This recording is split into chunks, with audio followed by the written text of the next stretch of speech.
예수소망 교회 주일예배 말씀은 누가복음 13장 1절에서 9절까지의 말씀, 회개의 열매. 누가복음 13장 1절에서 9절 회개의 열매라는 제목으로 말씀드리겠습니다. 신약성경 117조 13장 1절에서 9절. 우리 한 절씩 우리 교독합니다. 누가복음 13장 1절에서 9절. 그때 마침 두어 사람이 와서 빌라도가 어떤 갈릴리 사람들의 피를 그들의 제물에 섞은 일로 예수께 아뢰니, 대답하여 이르시되 너희는 이 갈릴리 사람들이 이같이 받음으로 다른 모든 갈릴리 사람보다 죄가 더 있는 줄 아느냐. 너희에게 이르노니 아니라 너희도 만일 회개하지 아니하면 다 이와 같이 망하리라. 또 실로암에서 망대가 무너져 치어 죽은 18사람이 예루살렘에 거한 다른 모든 사람보다 죄가 더 있는 줄 아느냐. 너희에게 이르노니 아니라 너희도 만일 회개하지 아니하면 다 이와 같이 망하리라. 이에 비유로 말씀하시되 한 사람이 포도원에 무화과 나무를 심은 것이 있더니 와서 그 열매를 구하였으나 얻지 못한지라. 포도원 지기에게 이르되 내가 3년을 와서 이 무화과 나무에서 열매를 구하되 얻지 못하니 찍어버리라. 어찌 땅만 버리게 하겠느냐. 대답하여 이르되 주인이여 금년에도 그대로 두소서. 내가 두릅하고 걸음을 줄이니 함께 이후에 만일 열매가 열면 좋거니와 그렇지 않으면 찍어버리소서 하였다 하시니라. 아멘. 사순절 3주째인데요. 오늘 말씀은 예수님이 우리에게 회개를 촉구하시는 내용입니다. 십자가를 지신 우리 예수님은 우리에게 회개하기를 원하십니다. 하나님 나라에 들어가는 첫 시작의 관문이 바로 이 회개라는 것이죠. 오늘 우리가 13장 1절에서 9절까지의 내용은 누가복음 12장과 연결이 되어 있거든요. 그래서 누가복음 12장의 전체적인 그 내용도 결국은 회개하라. 하나님 나라에 들어갈 자들은 회개해야 되고 깨어서 준비하고 있어야 된다.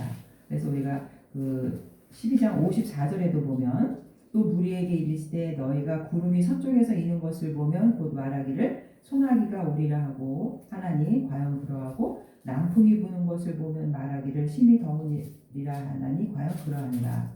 외식하는 자여 너희가 천지의 기상은 분간할 줄 알면서 어찌 이 시대는 분간하지 못하느냐. 이런 말씀과 연결되고 또 58절과 59절에도 옥에 갇힌 자들이 서로 길에서 화해하기를 힘써야 된다. 빛을 내게 이르노니 58절에 한 푼이라도 남김없이 빛을 갖지 아니하고서는 결국 거기서 나오지 못하리라. 이 말씀은 결국은 우리가 빛이라는 단어가 나오는데 주님이 우리의 그 빛을 갚았죠. 십자가에서 우리의 빛을 갚아줬는데 우리가 서로 우리가 주님 앞에 용서를 받았는데 우리 이웃과의 관계 속에서 그 용서를 해주지 않으면 결국 우리도 그 주님 앞에 그 빛을 진짜라는 거죠. 서로 용서해 줘야 된다. 그게 바로 그게 회개라는 거죠. 회개. 죄를 용서함 받고 서로 회개하고. 그래서 회개를 해야 된다는 내용이 12장과 연결되어서 오늘 13장 내용인데 오늘 내용을 보면은 3절 보세요. 3절에 너희에게 이르노니 아니라 너희도 만일 회개하지 아니하면 다 어떻게 된다 그랬어요? 이와 같이 망하리라. 회개하지 않으면 망하리라. 이 말씀을 왜 하셨냐면은 여기 그때 마침 두어 사람이 와서 빌라도가 어떤 갈릴리 사람들의 피를 그들 제물에 섞은 일로 예수께 아뢰니. 그러니까 어떤 일이 발생했냐면은 여기서 갈릴리 사람들은 이제 그 로마의 압제 속에서 막 이렇게 항거하는 혁명 당원들 이런 사람들을 말해요. 근데 여기 빌라도는 로마의 총독인데 이 갈릴리 사람들이 이제 그 유월절을 맞이해서 그 성전에 이제 희생 제사를 드리러 동물을 잡아서 소와 양을 번제로 드리잖아요. 6월절에 그 희생 제사를 드리러 와서 제사를 지내고 있는데 빌라도 총독이 갈릴리에서 그 당원들, 그러니까 로마에 항거하는 이런 당원들 거기서 이제 제사를 지낸다더라. 그러니까 빌라도가 군사를 끌고 와서 그들 다 죽여버렸어요. 성전에서 학살한 거죠. 그러니까 그 빌라도 사람들의 피가 그 동물하고 같이 섞였다는 거죠. 그 동물 희생 제사를 여기 보니까 사람들의 피를 그들의 제물에 섞은 일, 이걸 결국 학살당했다는 거예요. 빌라도 총독에 의해서 그런 사건이 있었는데 이 사건을 이 유대인들은 어떻게 생각했냐면 그 사람들이 잘못을 한 거다. 이 갈릴리 사람들이 하나님의 방법대로 항거한 게 아니라 막 로마에 대해서 막 그 힘으로 항거하고 반란을 일으킨 것도, 반란을 일으키다가 빌라도에게 죽임을 당한 거는 그들의 죄 때문이다. 이렇게 생각을 한 거예요. 그러니까 유대 신학에서 보면은 어떤 생각을 갖고 있냐면, 어떤 사람에게 고난이 일어나고 사건이 일어나는 건 다 뭐다? 그 사람의 죄 때문이라고 생각하는 그 유대인의 그 전통적인 신앙이에요.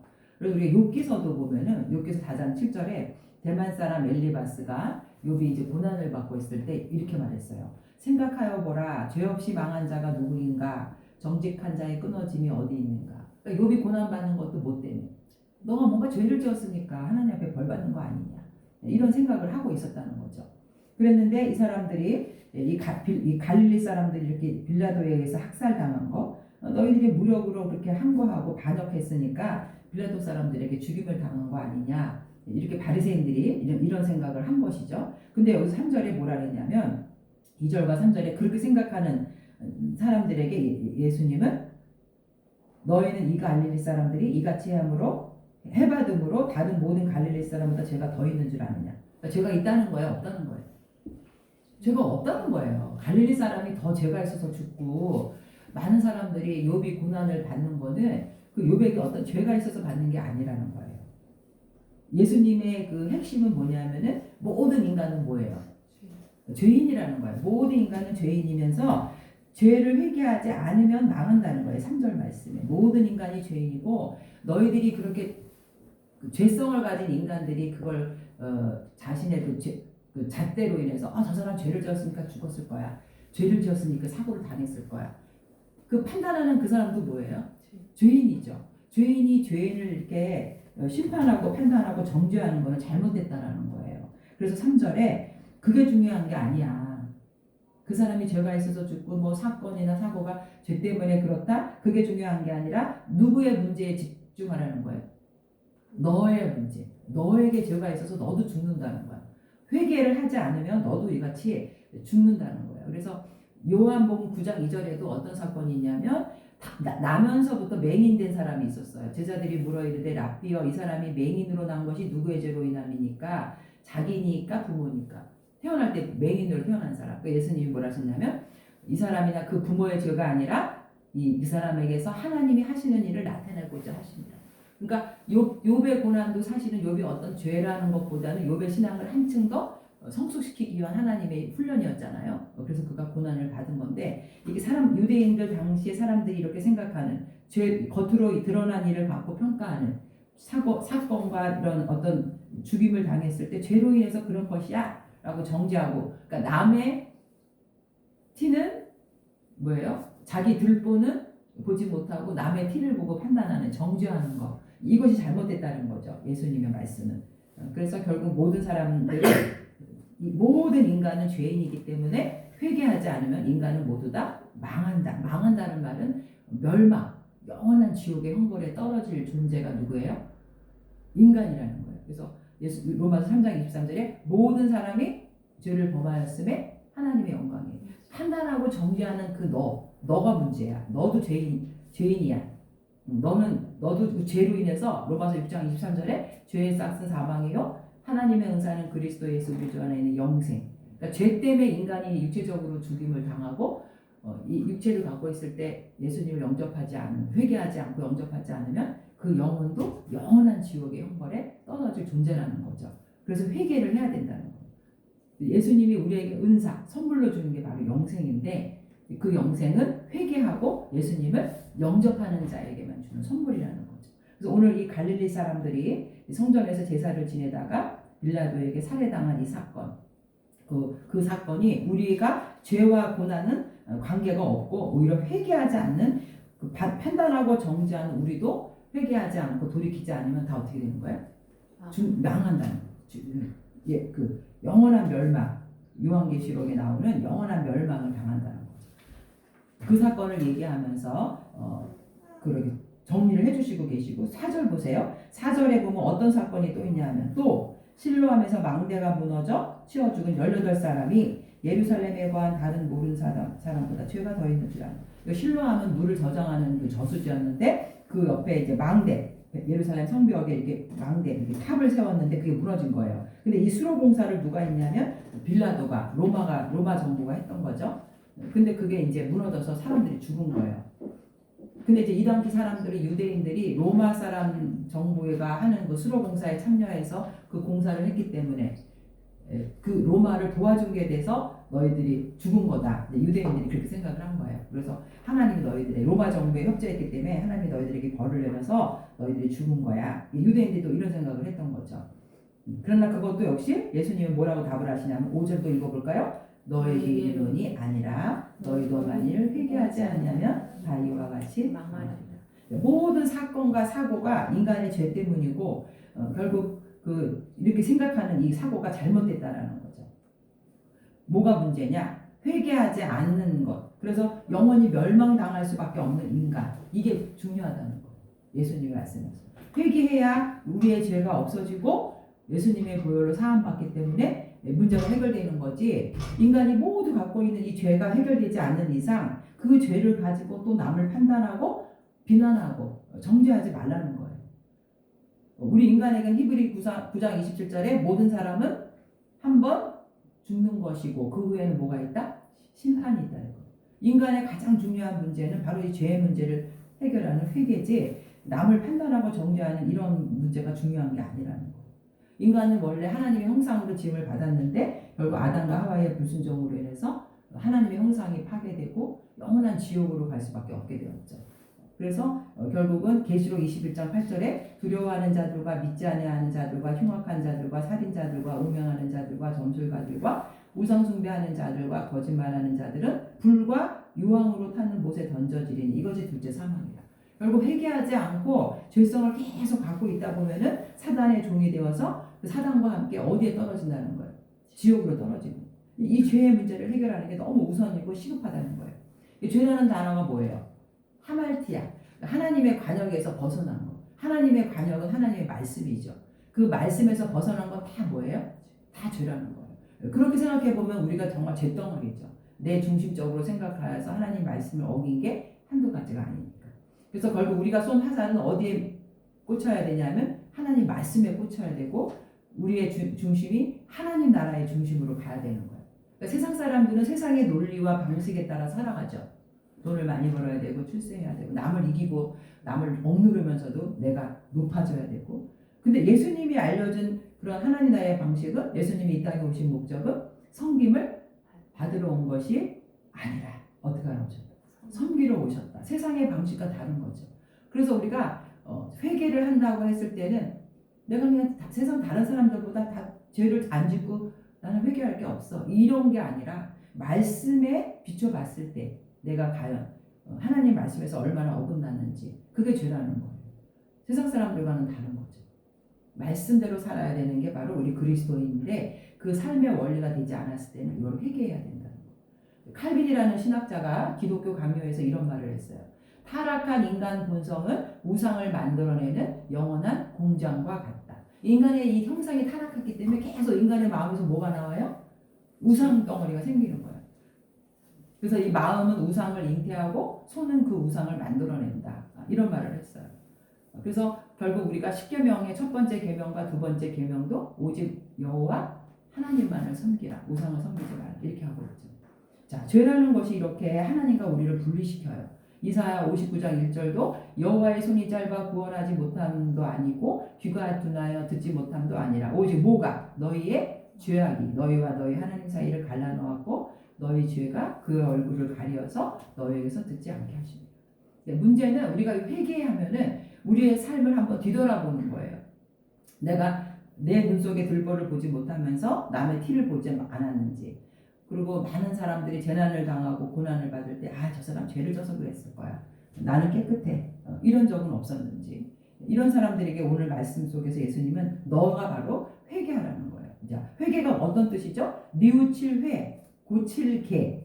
마음으로 뉘우쳐서 그걸로 끝나는 게 아니라 뭐가 바뀌어져야 돼? 고쳐야 돼. 삶이 바뀌는 거죠. 내가 살아왔던 방향에서 뭔가 말씀에 어긋나는 것이 있었다면 방향을 완전히 틀어서 그래서 잘못을 저지른 건 난데 그 책임과 뒷감당을 하나님께 넘겨버리면서 나 회개했어? 나 죄 용서 받았어?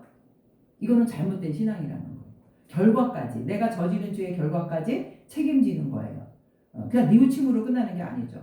우리가 회개하면 떠오르는 인물이 있어요.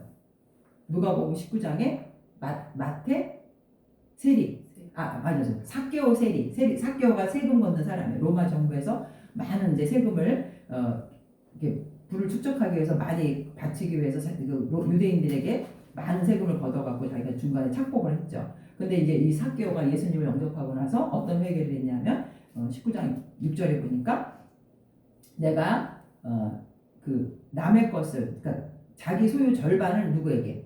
절반을 가난한 사람들에게 나누어 주었고 주겠고, 또 자기가 속여서 억지로 빼앗은 것이 있다면 몇 배?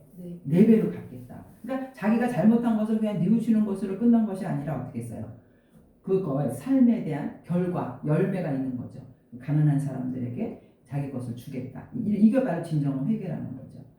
회개의 그 열매가 있을 때 이 사람이 진정한 회개를 한 거예요. 그리고 이 회개라는 거는 내 생각으로 할 수 없어요. 뭐예요? 누가 우리에게 주시는 거예요? 성령께서. 성령이 우리에게 선물로 주시는 것이 회개지, 성령의 이런 깨달음이 없으면 인간은 회개를 할 수가 없어요. 그래서 마태복음 18장 3절에서도 이르시되 너희에게 이르노니 너희가 돌이켜 어린아이들과 같이 되지 아니하면 천국에 들어갈 수 없다. 돌이켜라는 말이 회개거든요. 어린아이와 같이 돌이켜. 그러니까 회개하지 않으면 어디 들어갈 수 없다? 천국에 들어갈 수 없다.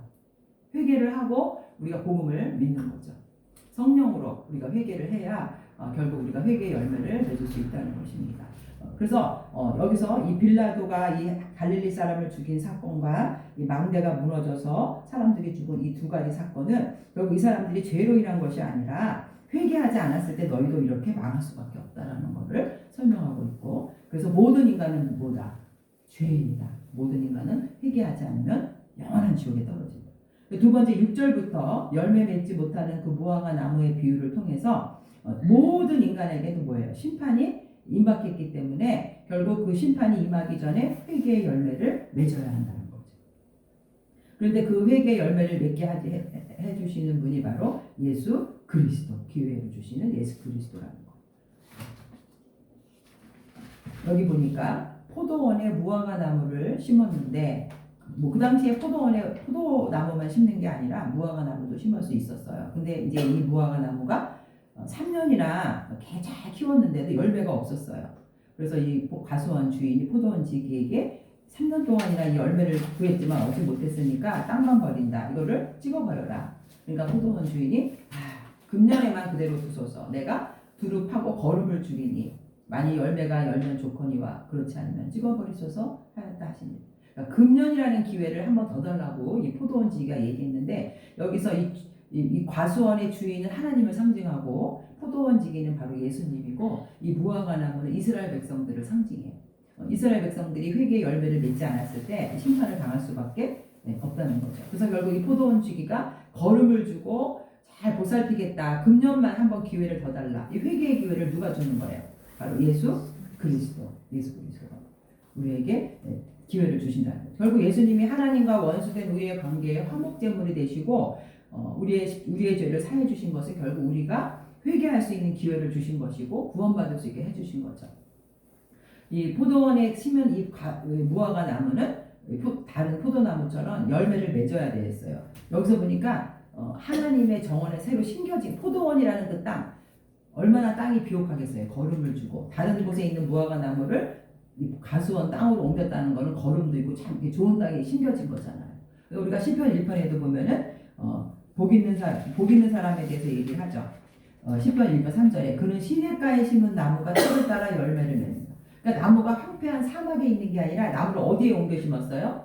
시냇가에 옮겨 심은. 결국 이거를 뭘 얘기하냐면 우리가 예수 그리스도에게 접붙임을 당한 거예요. 예수님을 영접하고 주님 안에 있으면 우리가 죄를 짓지 않을 수 있는 거예요. 성령께서 자꾸 깨닫게 하시는 거예요. 죄를 지려고 하면 성령께서 그걸 막으시고 또 회개할 수 있는 마음을 주시고, 그래서 이렇게 좋은 땅에 숨겨졌다는 건 주님 안에 있는데도 불구하고 열매를 맺지 못하는 걸 말하는 거예요. 3년 동안이나 열매를 맺지 못하는 거죠. 결국 예수님께서 여기서 거름을 주고 이렇게 그대로 두셔서 두릅하고 거름을 준다라는 이야기는 예수님이 우리의 삶을 인도해 주신다는 거예요. 하늘에서 우리를 가꿔 주시고 또 거름을 주시고 열매를 맺을 수 있는 기회를 누가 주신다고요? 예수 그리스도 성령님께서. 우리는 늘 불순종하고 교만하고 죄를 짓지만 예수님이 우리에게 은총을 베풀어 주시는 거죠. 여기 아우구스티누스 어거스틴이라는 신학자가 또 이런 말을 했어요. 사람을 죄를 짓지 않을 수 없는 존재, 사람이란 죄를 지을 수 없는 존재다, 이렇게 보았어요, 아우구스티누스가. 왜냐하면 죄성을 갖고 있기 때문에 죄를 지을 수밖에 없다는 거죠. 근데 하나님의 참으심과 기다리심의 은총은 우리를 죄를 짓지도 않을 수 있는, 죄를 짓지 않을 수도 있는 존재로 이끌어내신다. 그러니까 하나님을 모르기 전에 우리 인간은 죄성을 갖고 있기 때문에 계속 죄를 지을 수밖에 없어요. 근데 예수님을 영접하고 하나님의 은혜에 거하는 자는 죄를 짓지 않을 수도 있다. 뭐 때문에? 성령님의 도우심으로, 성령님의 간섭으로. 그래서 이 은총에 응답하는 사람이 바로 회개하는 그리스도인입니다. 그러니까 회개할 수 있는 기회를 계속 주시잖아요. 성령께서. 너 잘못했어. 너 회개해야 돼. 성령께서 인도함을 받았을 때 거기에 응답하면은 회개할 수 있지만 그걸 거부하게 되면은 회개를 못하게 되는 거죠. 오늘 우리 사순절기를 살아가면서 우리가 우리의 삶을 한번 되돌아보기를 원합니다. 삶 속에서 말씀에 어긋난 것은 없었는지, 내가 회개의 열매를 맺지 못한 것은 없었는지, 주님이 우리에게 주시는 그 기회에 금년에도 한 번만 더 기다려달라고 여기서 포도원 지기가 그랬는데, 사실 이 기회가 주기는 주지만 영원히 주진 않아요. 그러니까 우리가 이 땅에 사는 동안만 기회가 있다고 생각하면 돼요. 이 땅을 떠나서는 기회가 없죠. 죽은 이후에는 심판만 기다리고 있는. 근데 어떤 사람에겐 그것이 30년이 되는 경우도, 30세 이상의 사람을 떠나는 사람은 30년까지밖에 기회를 안 주는 거죠. 아직까지 전 살아있으니까 아직까지는 지금 기회가 있어요.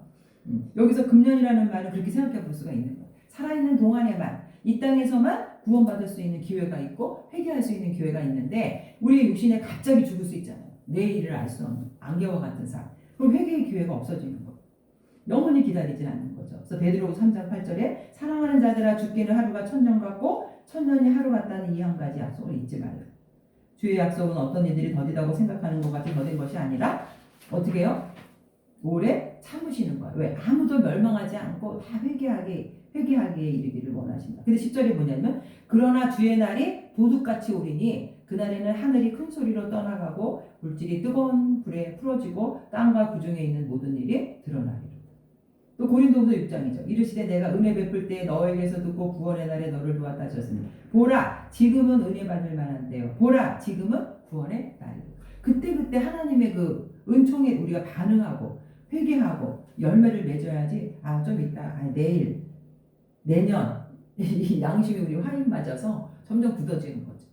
굳은 땅이 되는 거예요. 길가발, 옥토발, 가시떨기발, 우리의 심령이 그때 회개하면서 우리는 옥토의 밭으로 우리의 마음을 만들어야 풍성한 삶의 열매를 맺을 수가 있다는 거죠. 여기서 오늘 무화과 나무의 비유는 우리에게도 심판이 임박했다라는 거예요. 찍어버리기 전에 뭐하라? 회개하라. 기회의 문을 열어주시는, 찍어버리겠다고는 했지만 금년이라는 뭘 주셨어요? 기회를 주신 거죠. 그래서 우리가 회개가 더 필요하다는 것을 설명해 주고 있고, 마지막으로 우리가 죄의 문제를 빨리 회개해야 하는 이유는 우리가 원래 죄의 종이었어요. 근데 우리가 예수님을 통해서 죄에서 해방되어서 하나님의 종이 된 거죠. 로마서 6장 16절 읽어드리면, 너희 자신을 종으로 내주어 누구에게 순종하든지 그 순종함을 받는 자의 종이 되는 줄을 너희가 알지 못하느냐? 혹은 죄의 종으로 사망에 이르고 혹은 순종의 종으로 의에 이르느니라. 우리가 회개를 하지 않으면 우리는 누가 우리를 끌고 가요? 죄가 끌고 가요. 우리가 낚시하죠. 낚시 미끼를 딱 던졌을 때 물고기가 그걸 딱 물으면 그 낚시꾼에게 끌려가잖아요. 그러니까 사탄은 우리에게 뭐를 줘요? 죄의 유혹을 줘요. 미끼를. 우리가 그걸 물으면 이 사단의 종으로 끌려갈 수밖에 없죠. 그래서 이 죄라는 게 참 무서운 거예요. 우리는 하나님께 순종하는 하나님의 종이 될 수, 의의 종이 될 수 있고, 사단의 미끼를 물어서 죄의 종으로 되면 누구에게 끌려가요? 사단의 종이 되는 거죠. 근데 이제 우리가 예수님이 우리를 어떻게 했냐면 해방시켜 주셨다 그랬죠. 로마서 6장 22절에 그러나 이제는 너희가 죄로부터 해방되고 하나님께 종이 되어 거룩함에 이르는 열매를 맺었으니 그 마지막은 영생입니다. 하나님을 따라서 우리가 하나님의 종이 되면 우리가 무슨 열매를 결국 맺기 위해서 마지막에 영생이라는 열매를 맺게 되는 거예요. 하나님에게 순종해서 거룩함에 이르는 열매를 모두 맺기를 축원드립니다. 아멘. 우리가 성령의 9가지 열매도 있죠. 사랑과 희락과 화평과 오래 참음 자비 양성 충성 온유 절제. 이런 삶의 열매를 많이 맺어야 우리가 사단의 유혹이 왔을 때도 이겨낼 수 있는 거예요. 열매가 없고 잎만 무성한 그 무화과 나무를 예수님은 어떻게 하셨어요? 저주하셨어요. 저주하셨어요. 우리 삶에 어떤 열매가 있을까요? 성령의 9가지 열매 중에서 우리가 하나 맺어야 될 줄 믿습니다. 물론 이것이 사랑의 열매를 맺기 시작하면 다 열매를 맺어지는 건데 결국 우리가 내 속에 죄를 죽이지 않으면 열매를 맺을 수가 없는 거죠. 그래서 갈라디아서 5장 24절에 그리스도 예수의 사람들은 육체와 함께 그 정욕과 탐심을 어디에? 십자가에 못 박아. 그러니까 날마다 우리가 아침에 일어나면 세수해야 되고 매일 씻어야 되고 매일 먹어야 되는 것처럼 우리의 영혼의 모습도 매일 죄를 씻고 회개를 해야 돼요. 매일매일 회개하고 큐티하고 말씀 듣고 우리가 자꾸 그 신앙의 그 경주를 달려가지 않으면 자꾸 영적으로 어떻게 돼요? 게을러지는 거죠. 우리의 심령이 둔화되고. 그래서 마귀가 죄의 미혹의 미끼를 탁 던졌을 때 영적인 깨달음이 없으면 덥석 무는 거예요. 가룟 유다가 왜 그랬겠어요? 돈의 유혹에 넘어간 거죠. 그 미끼를 문 거죠. 탐심에. 베드로전서 2장 9절에 그러나 너희는 택하신 족속이요 왕같은 제사장들이요 거룩한 나라요 그의 소유가 된 백성이니 이는 너희를 어두운 데서 불러내어 그의 기이한 빛에 들어가게 하시니에 아름다운 덕을 선포하게 하려 하십니다. 우리는 의의 종이에요. 하나님의 종, 말씀을 전파하는 그러한 자들이기 때문에 회개의 열매를 반드시 맺어야 이런 하나님의 주신 제사장 나라의 사명을 감당할 수가 있는 것입니다. 말씀을 마치면서 일반적으로 보통 사람들은 겉으로 드러나는 현상만 보고 판단하는 경우가 많아요. 어떤 사람들이 고난받을 때 정죄하고 죄 때문에 그런 거 아닐까? 근데 오늘 말씀 속에서 예수님은 죄는 고난으로부터 오지 않고 회개하지 않을 때 죄가 오는 것이다. 더 중요한 거는 많은 사람들이 고난을 죄의 문제라고 이렇게 도식화돼 이게 쉽게 생각하지만 우리도 결국은 죽음과 같은 고난을 최후에 맞게 되는 존재들이다. 우리의 죽음의 문제를 해결하기 위해서 우리는 뭐를 해야 된다? 회개. 하나님께로 돌이켜야 된다. 그러면 우리도 다 모든 인간처럼 사건과 사고와 고난을 당할 수밖에 없는 존재들이라는 거죠. 오늘 우리 십자가의 죽음을 향해서 걸어가신 예수님은 우리를 위해서 지금도 하나님 우편에서 우리를 중보하며 기도하고 계십니다. 우리가 열매 맺기를. 로마서 8장 34절에 누가 정죄하리요 죽으실 뿐 아니라 다시 살아나신 이는 그리스도 예수시니 그는 하나님 우편에 계신 자여 우리를 위하여 뭐 하시는 자다? 간구하시는 자. 죄짓지 않고 삶의 풍성한 열매를 맺기를 지금도 우리를 위해서 기도하고 계십니다. 이제 우리는 주님이 주시는 그 회개의 기회를 놓치지 않고 열매를 맺어서 우리가 풍성한 삶으로 주님께 영광을 돌려드려야 될 줄로 믿습니다. 그렇지 않으면 우리의 영혼은 망하는 길을 걸을 수밖에 없고 찍혀서 내던져 버릴 수 있는 무화과 나무가 될 수밖에 없는 것이죠.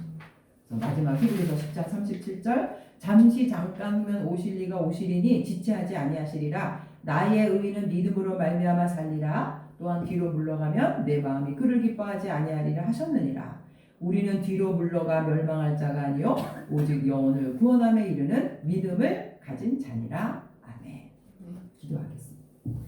사랑의 하나님, 많은 사람들이 사건과 사고를 보면서 그들이 죄로 인한 결과라고 생각하는데 예수님은 우리에게 그것이 중요한 것이 아니라 결국 모든 인간은 죄로 인해서 죽을 수밖에 없고 멸망당할 수 없는 존재이기 때문에 회개해야 된다고 말씀하십니다.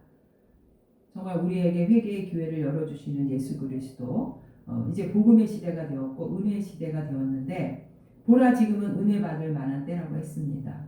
주님 이 기회를 놓치지 않고 우리에게 임할 최후의 이 심판을 바라보면서 모두가 회개하여 영생을 열매 맺고 또 이 땅에서도 성령의 열매를 통해서 많은 사람들을 풍요롭게 하는 주님의 그 제사장 나라의 사명으로 살아가는 저희들 되게 하여 주시옵소서. 감사드리며 예수님의 이름으로 기도합니다. 아멘.